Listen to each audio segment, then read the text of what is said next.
Hello, everybody, and welcome there to the reading room. I am here today for the much anticipated and much delayed interview with the BAHAcon organizers, Jason Freer and Jeff Brooks. Gentlemen, how are you?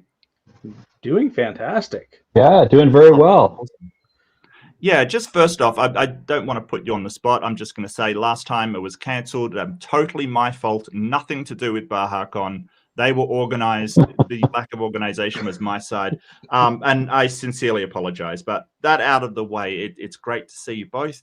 And BAHAcon, can you just maybe introduce yourselves, starting maybe with Jason first and then Jeff, sort of what do you do and what BAHAcon roughly means to you, maybe?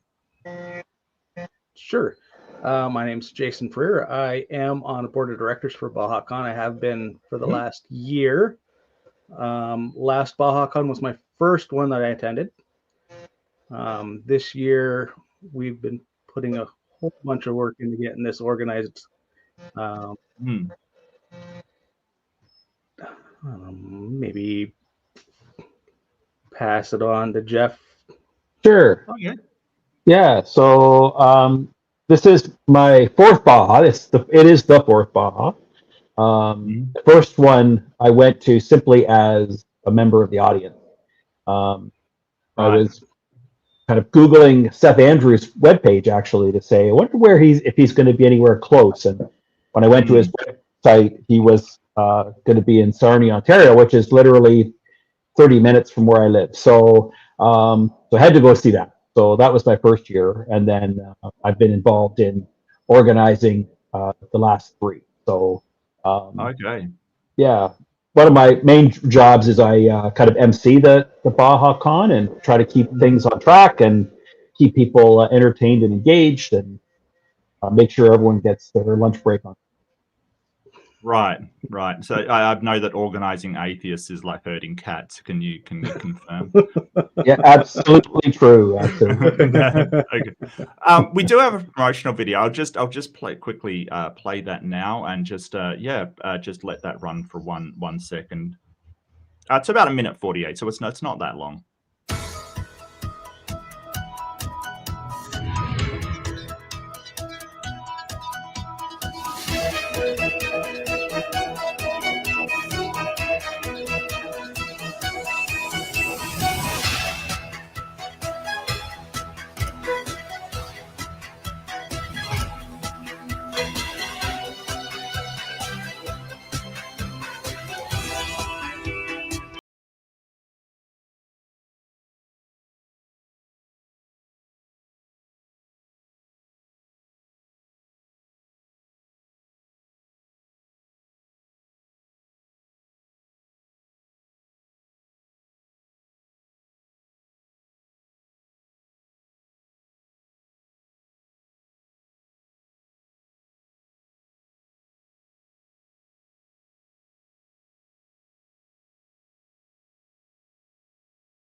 Okay, so that's the promo video for BAHAcon, and it looks like a lot of fun, to be honest with you. Look, I've got to live vicariously through other people at the moment because I am so far away.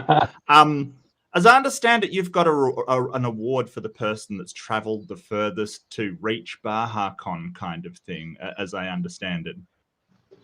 Yeah, we have ribbons that go on your name tag. So for if it's your second time or your third time, but we also have a 1,000 mile club. So anyone that has traveled more than 1,000 miles to come to Baja being Canadian, I think it should be 1,600 kilometers. But regardless of the map, There you go.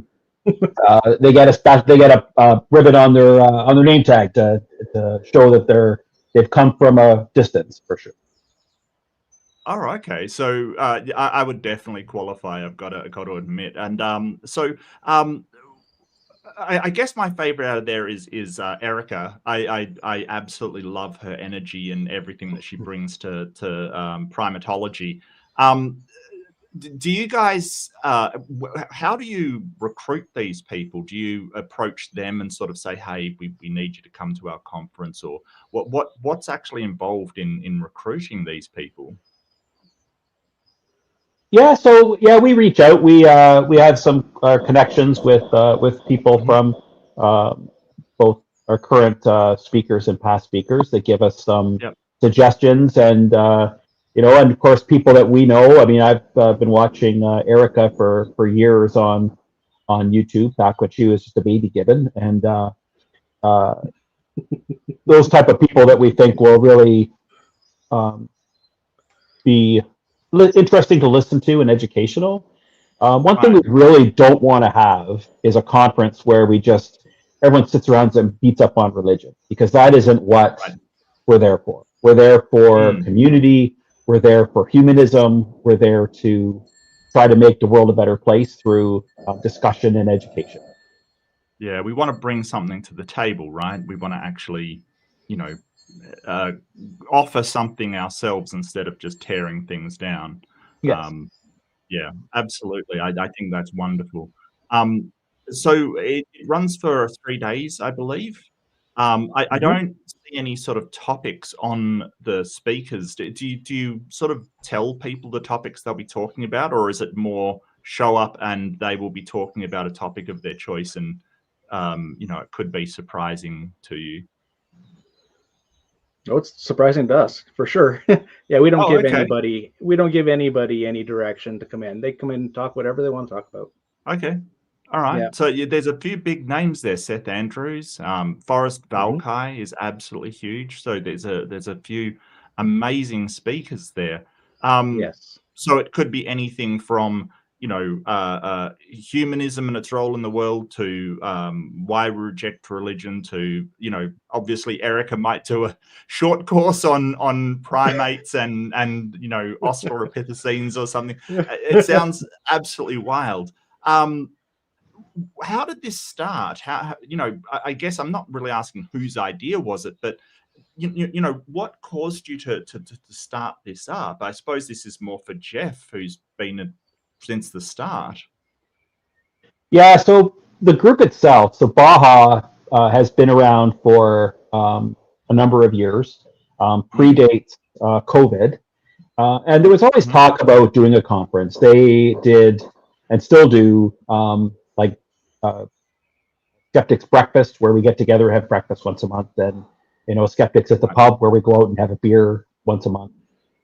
Sometimes we have movie nights where we get together and watch a movie. So that's been going on for quite some time.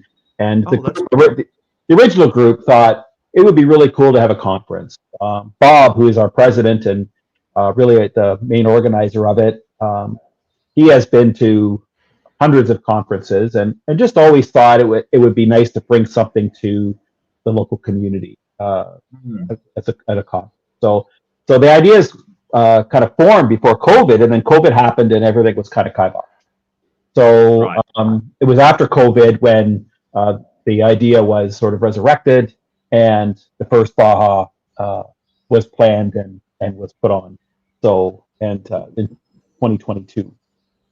So and just the success of it, we had about 100 people, I think, were there when I was there as a spectator the first year.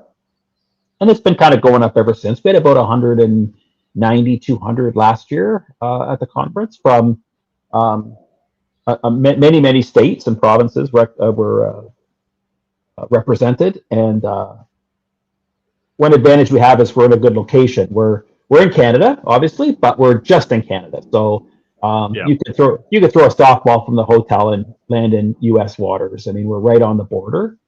And we're very close to a lot of states. So Detroit isn't far away. Ohio, the state of Ohio is close. Yep. So, So if you do want to see a lot of different culture between Canada and the US, it's a really good place to, yeah, and it's less than a 5-hour drive to a lot of large metropolitan centers, both Canadian centers and American centers. So it's a really good location for that. So if someone was looking to flee a country at the moment, maybe, you know, some US country they could go to just over the border, flee into Canada. I'm not sure if you guys have a refugee program set up. I think it may be worth it. But yeah, I do see that, you know, you've got an optional VIP dinner. You've got, and it sounds like to me that you know, with 160 people, you really would get to interact with some of these speakers. I mean, I presume they're not, you know, cordoned off so you can't talk to them, kind of thing. That you're actually going to be able to, you know, interact with them and discuss. You know, we're all humanists. We all want the best for all humanity. That, you know, some of those ideas that we can get flowing between people, that sounds really good. Even though it's not huge numbers, maybe that's a advantage rather than a disadvantage. It certainly is an advantage for sure. Yeah. Get lots of opportunity to talk to everybody. The speakers sit within the crowd. We use round tables for the conference. So you're talking amongst the people at your table when speakers aren't speaking. You're making new friends. And we ask the speakers to go around and sit at the different tables throughout the day. So, you know, you could be sitting with anybody right next to you, even for dinner or breakfast, or so. Oh, that's awesome. And on the Sunday, we do a boat cruise. We do a 3-hour boat cruise on the St. Clair River, which is the border between Canada and the United States. And the speakers come on as well. So if you really want to have a chat with, you know, with Erica or Forrest or Seth or Phil, you could just you can corner them on the boat, because short of jumping overboard, they're a captive audience. They can't get in. It works so well. That hasn't happened, has it? Like, you haven't had a speaker jump overboard or anything, have you? Not to date. No, that has not happened to date. All right, it's been close, maybe. I do notice you've got sort of, you know, it's really on the border. So what's the best place for poutine in the area? Can I ask that? Look, that's one of my things, that I've always wanted to go to Canada and try poutine and things like that, you know. So has it got like a good sort of array of restaurants and culture from Canada around? I'm not familiar with. Almost get poutine at any restaurant here now, I think. Really? Pretty much, yeah. And in Sarnia Point Edward, the community that the conference is in, a big cultural event for people is to go under the Blue Water Bridge, which is the bridges that go between Canada and the United States, and have French fries. And underneath the Blue Water Bridge, there are a number of fry trucks, all of which have poutine. Okay. But that's a big thing. Like, even when I first came to Lambton County, I'm not originally from this area. When I first came here, that was a big thing, to go under the bridge and have French fries. Yeah, big culture. Watch the submarine races, they call it. Sit under the submarine races. I presume that's not literal. No, it's just because it's just a river going by, and you just sit there and look at it. They call it watching the submarine races, because there's nothing really to see. Although occasionally a big laker will go by. We do have some ships that go through that are, you know, 1,000 feet or longer. So, that kind of thing. But I got to say, Australians do weirder things. We've got a regatta in a place that has no water. That is something to behold. So we do weirder things. You win.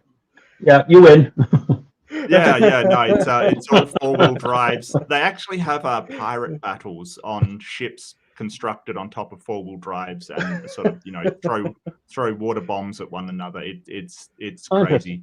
There's some crazy motorsport stuff over there for sure. It's madness. It is like Mad Max. Yeah, exactly.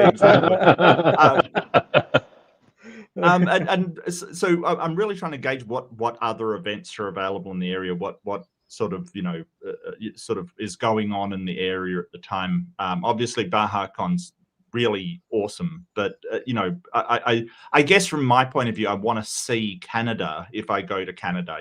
Really all of this is just me trying to figure out whether maybe I can tee it up for next year, because I would love to go, to be honest with you, but it's a long way and it's very expensive, especially at the moment. So I'm basically using you guys as travel agents to plan my next holiday is what I'm getting across to you. But as far as I can tell, it's not too much. The 4 points looks nice, and really I'm trying to gauge, like, if someone was to visit there, what other things are available. I noticed they've got a water park there, which I didn't expect from Canada. I don't know why. I just Yeah, we don't have igloos. We do have.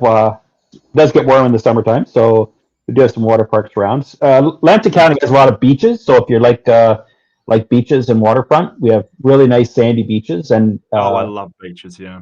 If you like hiking, we have some really nice provincial parks that are quite large and quite beautiful with hiking trails.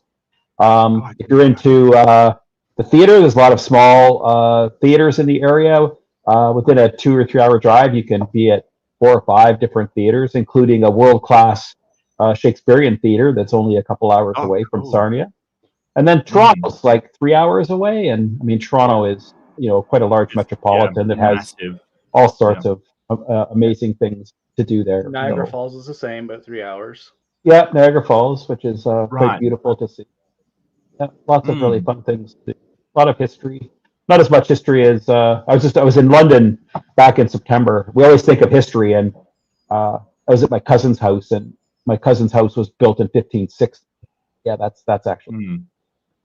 Yeah, and the Tower of London's an incredible tour. I've been on that tour, and it's just So we do have some. If you want to come and spend a week or two, like, there's certainly lots of things to do. Around the area, and I guess hospitality. For someone in Michigan or something, it can, a short trip is cool. If I'm coming, I'm going to stay for at least a while, to make it worth it, kind of thing. Because Canada's always been a place that I've wanted to visit, but it is too damn cold. It is too damn cold. Like, seriously, I don't know how you guys do it. It's not cold incredible. Here. It's not cold way south. No, we're way south. Oh, okay. We're the same latitude as Northern California, where we. Oh, okay. Yeah, we have a few cold months in the wintertime, but in the summer, like, we'll hit 34, 35 degrees Celsius. Oh, okay, gotcha. Yeah, that's cool. All right, awesome. I don't know why every time somebody says Canada, I just imagine, polar bears and snowfields and moose frolicking in the snow, kind of thing, and I'm not sure why. Yeah, because it is a massive country. I probably shouldn't think that way, but it's like everyone pictures Australia. They always picture deserts and things, and no one pictures there's forests in the south and things like that. So I'll forgive myself for that one.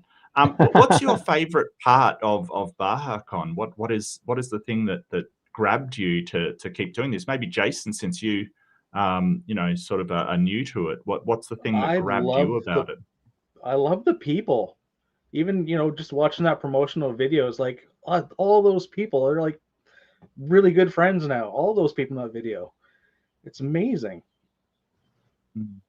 So you've made some amazing friends, amazing contacts. That's awesome.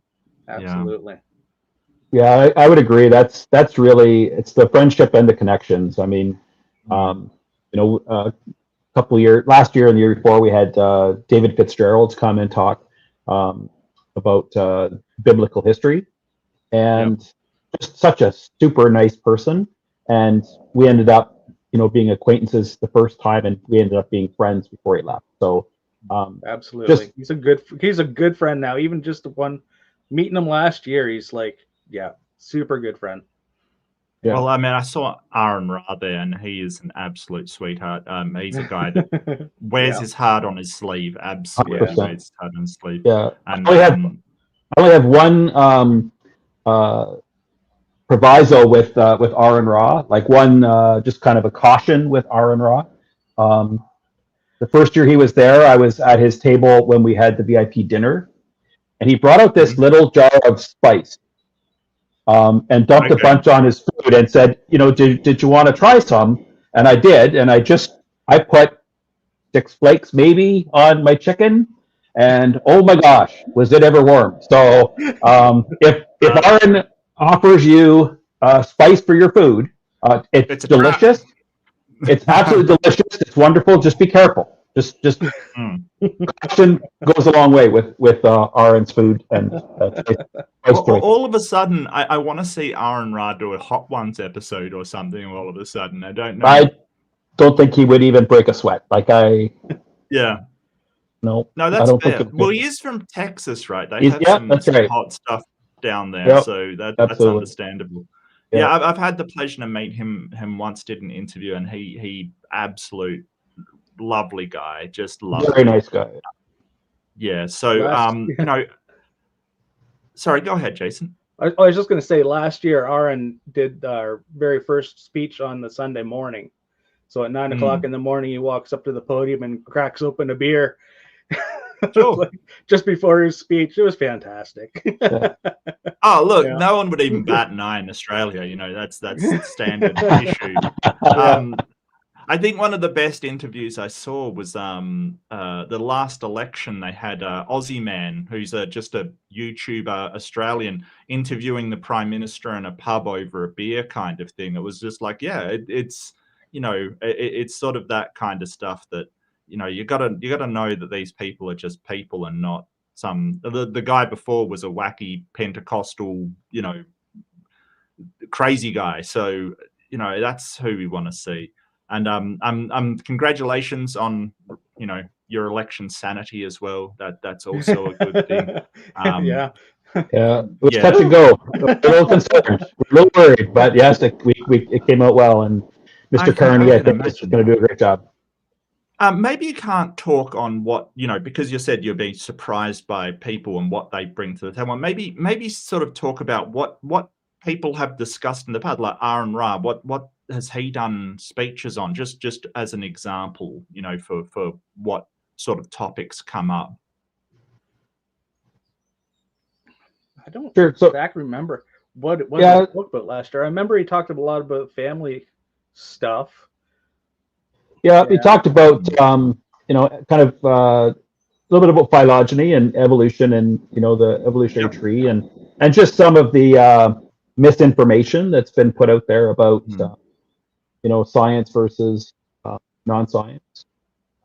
We had Drew Beckia's talk last year, who is an excellent speaker, and he talked about community, and just when he did his talk, not a single slide, just got up and talked for an hour about the importance of community and how we are all part of a community and a family. And it was very moving and very inspirational.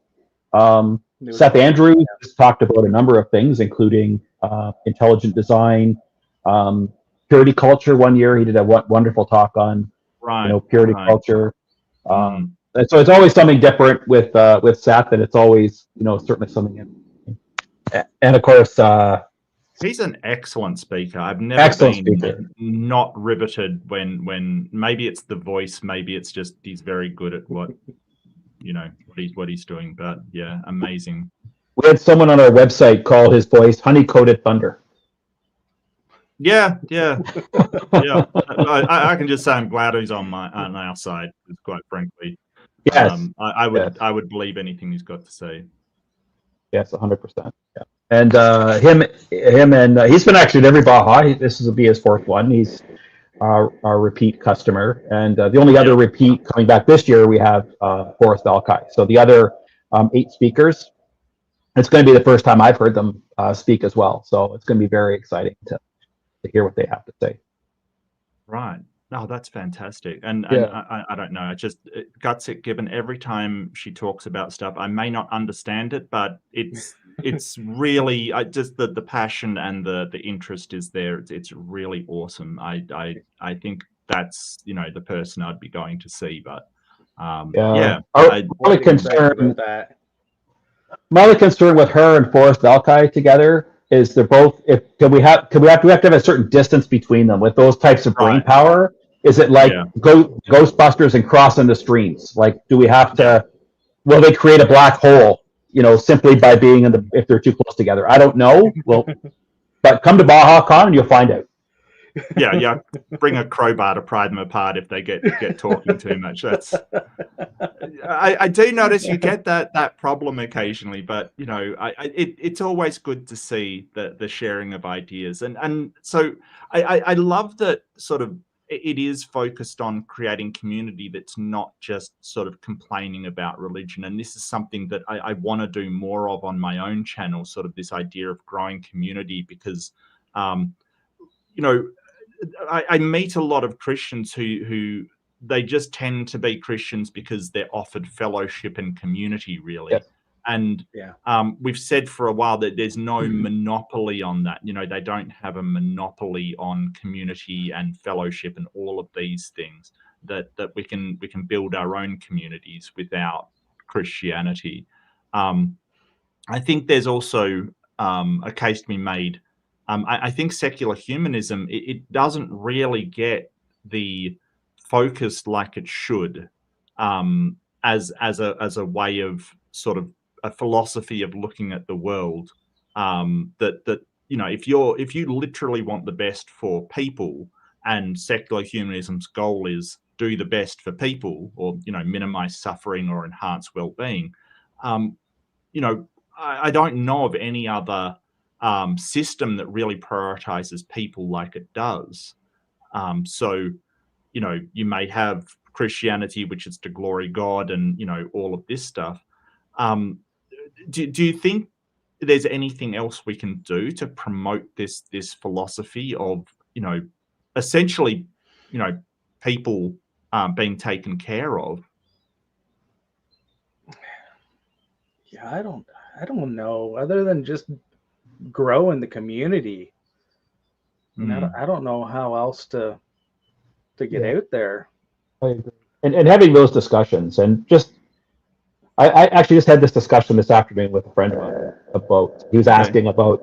I told him I was doing a podcast today, and he was asking what it was about, and I talked a bit about Baja, and I said, I've heard many people say this, and I certainly agree with it, that to call myself an atheist only tells you what I don't believe, but to call myself a humanist tells you what I do believe, right? And I can envision in the next 100 years, maybe 150, we're going to see religion eventually go away. I mean, science and education, mythological beliefs are going to go away. But even when that happens, or if that happens, it doesn't take away the importance of having humanism as still, because you can have a secular community that doesn't have humanism, and that doesn't get you anywhere. It's really the humanism, it's the piece that matters. Making sure that people are looked after, and that we're not making rules that discriminate against people's rights. And I see what's happening right now with the transgender community. Like, it just makes me sick. That this community is being attacked for no other reason than they're trying to be who they are. And I find that really sad. Makes me sad and angry. Yeah, it's the othering that gets me. When people say, "Oh, them," and it's like there's no them. They're us. They are us. And so that breaks my heart on so many levels. Like, I think that's really important, Jeff. That humanists don't exclude anybody. We are all human. And I think that, but I think that a lot of the debates that I've seen, and I'm trying to do more on secular humanism, I think it's important, is that they sort of say, well, there were the Russian, the Soviet era, they were secularists, and these are secularists. And I think it's really important that they understand that secular isn't, it is the humanism, as you said, it is the humanism that's important, not the secular part. And I had a question that came up. I know that the Humanist Manifesto would probably preclude it, but I wondered, could a theist be a secular humanist? Well, a humanist for sure, I think. Sure. Yeah, for sure. Well, I wonder, because secularism isn't necessarily like science is secular, right? It's independent of religion. It's not against religion per se. You know, it doesn't sort of enter that. And I thought the same of humanism. Like, you could be a secular humanist and say, hey, you know, leave your God belief when we talk about morality, we talk about what we do. But you could, you know, still believe in a God somewhere. I suppose you could be a deist or something, you know. And Probably depends on the God. Yeah, really? That's true. Yeah. Yeah. I think the Jains are probably humanists. Well, that's true. Yeah. Right? Like. Yeah. And I mean, secular humanism did arise from a theistic humanist sort of point of view, but you know, I guess it's one thing when I hear, you know, oh, you stole this off Christianity. I don't, you know, see why we can't take the best of thoughts from around the world and what, you know, if somebody has a good idea, I don't care if it was a Christian or a Jain or a Hindu or whoever came up with it. A good idea is a good idea. And I think that's a strength of secular humanism. It doesn't get into anybody owns these ideas. It's just what works is what we're after. Yeah. And I think as I think we're seeing more humanism, more less thought of separation, I think, as we get people more educated and as we go forward. So my son is 23 years old. And about 6 years ago, before COVID, so when he was probably 16 or 17, we went to the Henry Ford Museum in Detroit. And in the Henry Ford Museum, they have the bus that Rosa Parks refused to move to the backup. And in the display they have with the bus, they have the white and colored water fountains, right? Colored only water fountains, white only water fountains. And my son is looking at those, and he just can't even, like, he can't wrap his head around that. Like, the thought or the concept of separating people by color is just so foreign to him that he just couldn't grasp it. And I think that was just, you know, a really good sign that as the generations come along, some of these ridiculous ideas disappear. Same with, you know, things like gay marriage. Like my daughter's 25. My son and my daughter both have friends that are gay. They have friends that are transgender. Like, it doesn't matter. Like, it just doesn't matter to them. They don't think about it. And I like to think as we get more educated, those ideas will you know, slowly go away if we just keep getting the message out there. And I think that's the important. Not sit back quietly, but confront these stupid ideas. Yeah, absolutely. So what's your opinion on sort of going into debate these ideas online? Because at the moment, I mean, I'm sort of wrestling with, should I go into a debate, especially like a trans debate or something? Because to me, it's not really something debatable. You know, I've refused them before and said no, when it's sort of, you know, they use this term transgenderism, which is not a thing. You know, that's not a thing that exists. And I've said, no, I'm not that isn't even a thing to debate. Like, that's not a thing at all. But I do want to debate, and I've got one coming up on secular humanism versus Christianity, which is better for society. In my mind, there is no question. And so what's your feelings on sort of debating these highly contentious topics? Is it just pandering to, you know, a trap in your opinion, or is it worthwhile having earnest debate about these topics?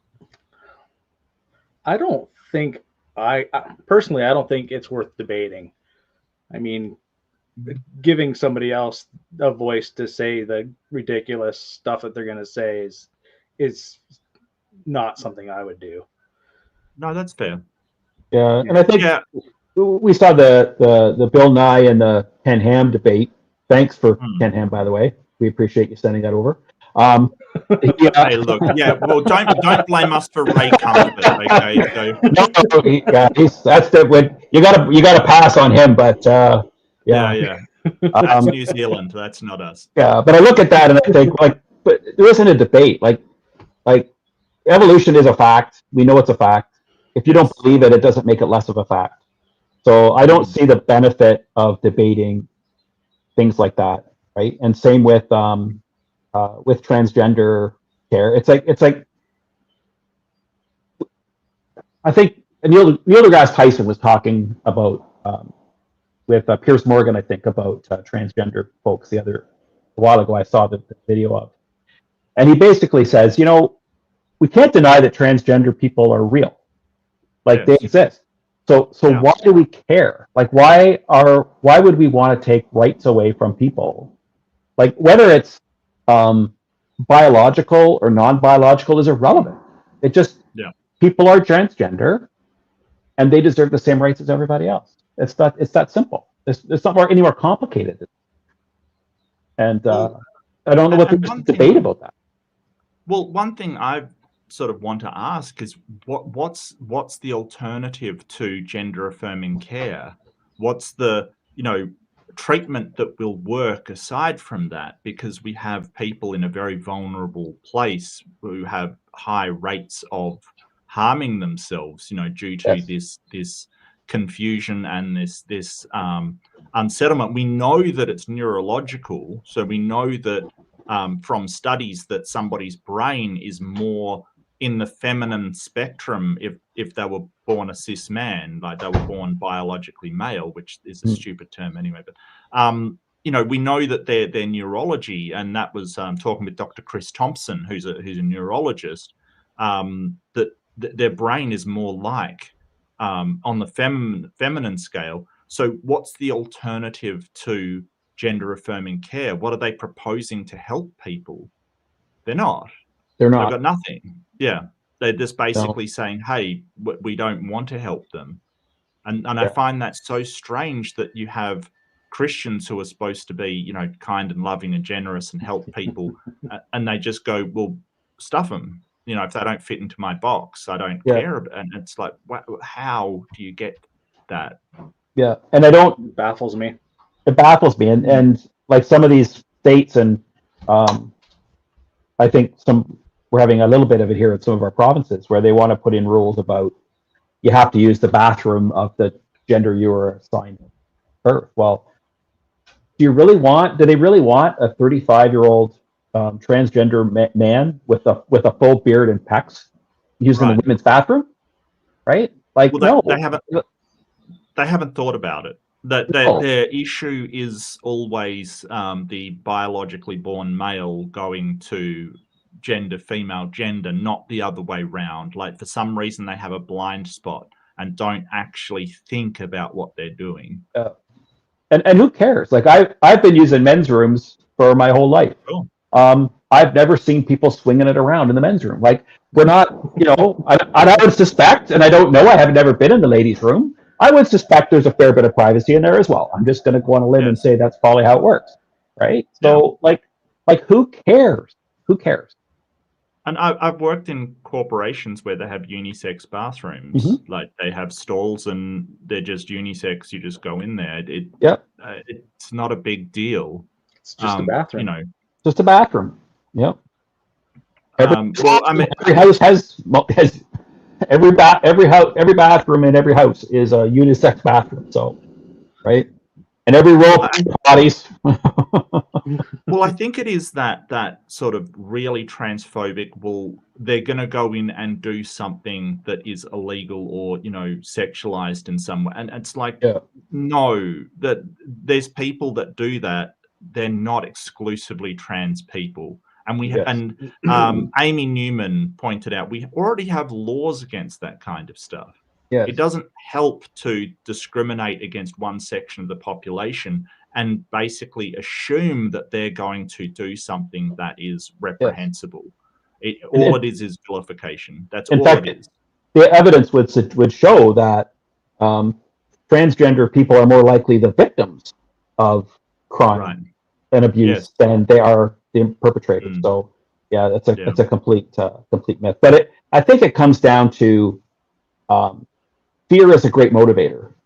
So if we can get people afraid of something, so we saw it, and I'm not comparing what's happening in the United States right now to Nazism. I'm not trying to do that, but as an example, That was the whole premise of Nazism, was creating a fear. We have to fear this group because they're going to destroy our culture. We have to fear gay marriage because it's going to destroy marriage, right? We have to be afraid of transgender people. We have to be scared of immigrants because they're coming in and invading our country, right? It's all based on fear. And although it's a great motivator, it isn't a great thing to actually accomplish. Right. It isn't a great thing to do that. Yeah, I've heard before, you know, people go to Canada or Australia and they say, hey, it's so chill, it's so laid back.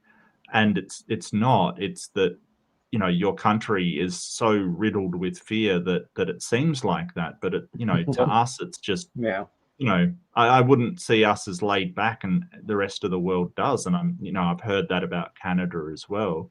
You know, I think Australia and Canada are very similar in a lot of ways. I have a friend that went to medical school in Australia, and he said it, other than you drive on the wrong side of the road, it's you know, it's just like felt like he was at home in Australia. You know, very similar cultures between. Well, that's understandable. I mean, we both came from the Commonwealth, essentially. So the British Empire fragmented, broke apart, and you know, you have. I think we're probably more descended from criminals than you guys, but you know, that's okay. What's a bit of criminality between friends? That's exactly.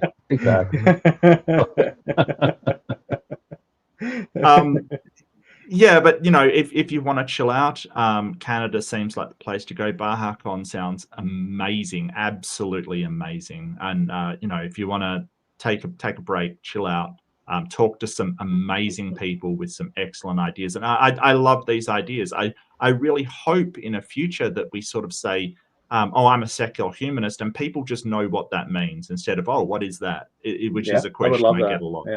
Yeah, that's really my hope, is to have people know what a secular humanist is. And, you know, when someone says I'm a Christian, you basically know roughly what they believe, right? If you say I'm a secular humanist, like most people have no idea what you're talking about. What is that? I want that to change. Yeah. And I find when you tell people you're atheist, they don't know what that is either. Like they have assumptions of what that is. Right? Like you worship the devil? Worship Satan or right. Or it's like, no, actually none of that. Like so I think humanist is a much better, more accurate description of at least how I think of myself as, right? I don't think of myself as an Santa Clausist either, right? And I think everyone in the world would agree that everyone is an atheist. It's just to how many gods. Right, exactly. Yeah, absolutely. You're an atheist to at least 1,000 gods, just not your own. And so I think that sometimes that the people like Richard Dawkins, he's an amazing biologist. He's been a bit douchey.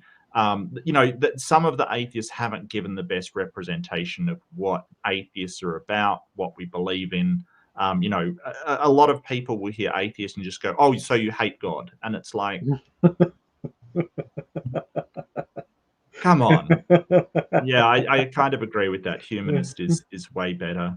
Absolutely. Do you have a favorite speaker that you've seen at BAHAcon, like your absolute favorite? Have you had any Australian speakers at BAHAcon? Is another question I wanted to ask. No Australian speakers. Would you like one? I'm joking. I'm trying to get an all expense paid trip to Canada here. Let me try for it. Yeah, no, who's your favorite speaker there, Jason? Come on. Who's your favorite? It's hard to pick favorites. All right, let's not do favorites. What was your favorite presentation then? Not necessarily a favorite speaker. Let's scratch that, because I can understand, you know, there's been so many. But I loved Melanie Tracek King's speech last year. Okay. On thinking is power. Yeah. Right. It was Was sort of how we use cognition, or is it more this is what gets you to, you know, understanding the world is powerful and why? It encompassed a lot of stuff about Oh, my brain's not working right now. That's okay. That's all right. It's first thing in the morning for me. I completely empathize. It was a long day. Yeah. No, it was really good. I wish I could tell you what it was about. That's right. Some of the best features I've heard are hard to describe. You know, like it's hard to describe sometimes what you've heard. But yeah, that sounds interesting. What about you, Jeff? What was your favorite presentation that you? Well, I always like Seth because he always does something different and he's quite engaging. But I'm gonna take him off the table because I think a lot of people would agree that Seth is just a different, like his level of engagement and level of speaking is just a different than everybody else. Last year we had Yvette D'Entremont, and she did a speech about talk about pseudoscience and some of the stuff that we all believe, but it's all bullshit, not based on it, right? And so she went through a bunch of different examples of here's something you've heard, here's something you might think is true, here's the science, and here's why it's not. And and then the other one I have to say was Forrest Alki. Like Forrest he just took over the room for an hour. Like his presentation on science and on education, and just with such a dynamic presentation with videos and slides and effects, and it was just fantastic. Music. So music, like it was just such a class. You could tell he's an educator. Like he's 100% an educator, you know, and just such an engaging presentation he did. So I'm really looking forward to seeing him again. And again, just as with the other speakers, just a super nice guy. Like, if you come to BAHAcon, you know, talk to him on the boat, meet up with them at the conference. Like, he just loves to meet people, loves to talk to people. Just a genuinely decent person, as all our speakers have been. Yeah, I've never met Forrest. He seems like a really nice guy. I've never met him though. I would absolutely love to. Well, I think we've gone through a lot. Do you guys have anything else to add, or did you want to talk some more about the event? I'm wondering. I didn't put a time frame on this, but yeah,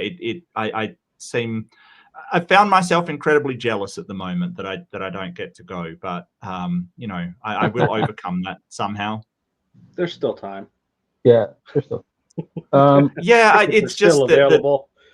Yeah, I know. It's just the distance for me, and it's not the you know the booking in the hotel is absolutely fine. You know, if I was in the US, I would absolutely be charging at the border right now. But it's the travel, the air flights is really what kills me. I don't have the money for that, so I'm kind of vicariously living it through. If you're in the US, I would absolutely, you know, if I was in the US or in Canada, I would absolutely be there. But I am very, very, very, very far away. It's a long way away. My girlfriend is a dragon boater, and their club crew tournaments was in Australia back in 2016. And man, they did fantastic. But you know, it's just such a long adventure just to even get there and then to get back. So I can appreciate that. Yeah, it's not just that, it's also that my state, Western Australia, it's probably the furthest you will go in because I've got to go to Sydney, which is a 6-hour flight, just to start to go anywhere else. So I think I looked it up, it was like 18 hours to get there, which is just insanity. And I'd be willing to do if I could afford it, but you know, the airfare is just, it's killer. Not this year. I want to try. If I can get things together and make it for next year, I absolutely will be there because I wanted to visit Canada. I didn't have a holiday planned this year, and you know, I would love to get there for next year. I absolutely would. Yeah, we'd love to see you. The only thing I'll throw out the dates: August 8th to 10th for those that wondering when it is. So the 8th is the Friday. So Friday, we have registration around, starts around usually 4 or 5 o'clock in the evening. And then we have our VIP dinner on Friday night. And then Saturday, we have breakfast. We have speakers. We have a nice lunch. And Saturday night, Jason has organized a podcasters panel. So we're going to have, in the evening, a podcasters panel. And then we're going to break into board games. So anyone that likes board games, bring some board games. We're going to have some there as well, some card games, and get a chance to play. We're probably going to steer away from Monopoly because we don't want to have a fight in the middle of Baja. We're trying to everyone to get along, but hey, if people want to play Monopoly, they can play Monopoly. And yeah, then, I'm not a fan of Monopoly. Avoid Settlers of Catan. Okay, avoid that game. That will cause people to, absolutely murder one another. And then Sunday we have another speaker or two, and then 11 o'clock we're onto the boat. We spend 3 hours on the boat. We have a luncheon while we're on the boat. We just kind of cruise up and down the water and wave at Canadians and wave at Americans, and call her a day. So BAHAcon.com is our website. If you can go there. You can find links for the tickets. You can find the links to the hotel. We do have a special hotel rate at the 4 Points. So don't just call in. If you're going to do it, make sure you get the special room rate for the conference. And yeah, looking forward to seeing as many people there as can come. Always like to make new friends. Yeah. I translate into Australian, so it's sort of about 150 Australian a night, 160 Australian a night, depending. And the exchange rates do vary, by the way. So if you do, be aware that they can vary daily depending on exchange rates. So just be aware of that. Yeah, and the guests is beautiful. The hotel. It looks nice, actually. Brand spanking new. Yeah. Does actually look nice. Has it been there before, or was it in another place before by brand spanking new? Do you mean this is the first time? Half new it's been half new the last couple of years. Oh, okay. All right. Slowly renovating it, and it's finally done. Yeah. So you're funding the development of the hotel. This is great. I think so. Great. Yeah. Yeah. It was millions of dollars they put into it. Like they've had all the rooms have been redone. All the conference area has been all redone. There's a new restaurant in it. It's really nice. Top notch. Mm-hmm. So we've got as the speakers, we've got Dr. Andrew White. We've got Erica. Who's got to him. What? Like somebody asked in my chat, why doesn't she get a last name? And I'm like, that may have been by choice. It's not necessarily. Yeah, by choice. Because what I was reminded of, I've never seen Erica put her last name out there, and that may be entirely by choice, which is fine. So be aware of that. Dr. Christopher DiCarlo, John Loftus, Jasmine Falk, Dr. Phil Zuckerman, Dr. Anthony Pinn, Dr. Abby Hafer, Seth Andrews, and of course Forrest Balkai, looking very dapper at the end. It's fantastic. It's the most doctors you'll ever have in the same room without hearing a glove snap. So it's That's fair. That's fair. Very good. Well, I got a few super chats. If you don't mind, I might read them out while absolutely. To take off you one.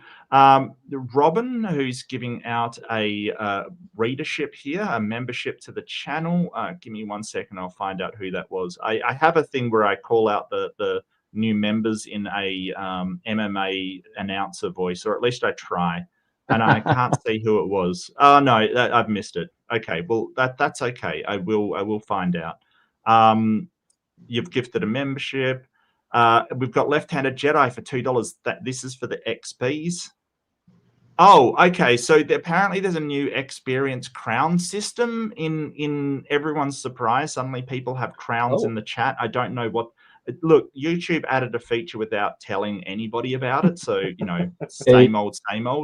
You got me a left-handed, brother. Left-handed all the way. Right. No, Left-Handed Jedi is amazing. Thank you, mate. Deviant Outcast, member for 11 months. Baja's cool, but readership's the coolest con. How dare you call my membership system a con? Deviant. Stop it. Wow. My unfinished Kemming Journey for $2.22 says, Hail Mark, Jeff Jason, and hating Darth Vader. Yeah, don't be like, look, if you watch Star Wars and you're rooting for the Empire, stop. Just stop, turn around, stop whatever you're doing. It's not the right thing. He was just misunderstood. Yeah. He was just misunderstood. Apparently so. Poor Darth had a lot going on there. He had a tough childhood. Cut him some slack. Yeah. So I thank you so much for coming on. And again, I really apologize for last time. Totally my fault. I am the Darth Vader of that story. That is terrible. or maybe the Lex Luthor. I've been called that before. So yeah, it's Jason, Jeff. I'm so glad I got to talk to you, and I really would like to make it. I know that's not within my finances this year, but I you know, as I said, all I can do is live vicariously through other people, essentially. Is there anything else you want to add, or anything else that you want to go through before we sign off? No, I don't think so. I think we covered pretty much everything. Okay. Yeah. Just want to shout out to you, Mark, and just really appreciate you doing this and having us on. And you know, it's no problem at all. It's nice to know that we're part of a community that isn't just you know, Canada and North America, but we're a part of a community that's worldwide. So I really appreciate it. Appreciate the time. That's pretty awesome. Yeah, I really I want to support the humanist community. I'm not very good at community, but I see, you know, it is something that I want to promote. I want to get out there. I want people to understand the philosophy and why we have these views, because it's not enough to sort of say, hey, I believe this. It's the why. That's the important part, right? It's the why we believe this is so important. So I believe a lot in it, and sort of, you know, having conferences, having talks, discussions. That's how we sort of get across those ideas to people. I have noticed, and I'll drop the link again in the chat. I did so early, but I'll drop it in again. So if you have any questions, and I think, is it in the description? No, I'll throw it in the description as well. That's not a problem at all. You know, and I really wish you the best. I'm sure it will be absolutely fantastic. And please do, you know, share pictures on the website so I can see. Well, for sure we will. Yeah. We will, absolutely. Yep. Absolutely. Yeah. Yeah. No problem. Well, do take care, and to everybody out there, be kind to yourself, be kind to each other, and I will see you in the next one. Bye-bye.